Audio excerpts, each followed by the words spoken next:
So there may come a time when you're using Google Classroom when you want students to complete an activity in Seesaw first, but then do their final work in Classroom. So for example, I have this think outside of the box activity on Seesaw. I want the students to draw, use their imagination, and then go back to Classroom and open up a Google Doc and do some writing about it. So rather than rebuild this assignment in another Google app like Google Slides, I can just go ahead and have the students complete it in Seesaw and then hop over to Google Classroom to complete the writing portion of it. Now, connecting to Seesaw to a Google Classroom assignment isn't quite as user-friendly as just copying and pasting a link. However, a tool I can use to get students to the activities page in Seesaw is the Add to Classroom extension.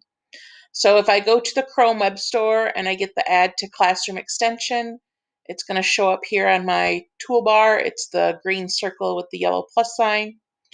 So I go ahead and click that and then click on the Google Classroom icon. And it's going to ask me, and it looks exactly like the Share to Classroom. So if you're looking at anything that tells you to use the Share to Classroom extension, Add to Classroom works in the exact same way. I'm going to choose my class. I'll go use my practice class. And then choose an action. So there's 4 things I can do. I can create an assignment, and that way if I need to attach any of those templates like a doc or a slide or a sheet, I could do that.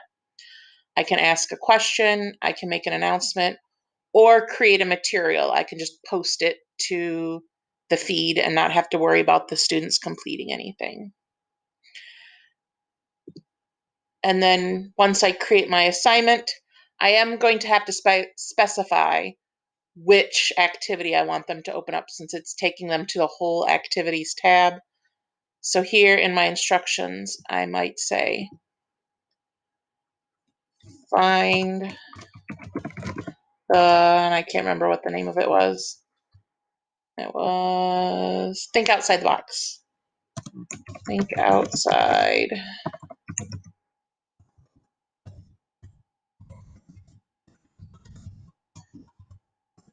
activity and then come back to this assignment and write about it. And then you can see down below, there's my link to my activities tab.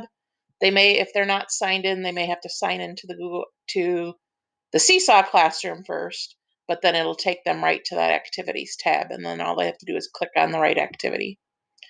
And then I can take care of all of my other, move that out of the way, assignment tasks, like assigning it points, assigning it a due date, assigning it a topic.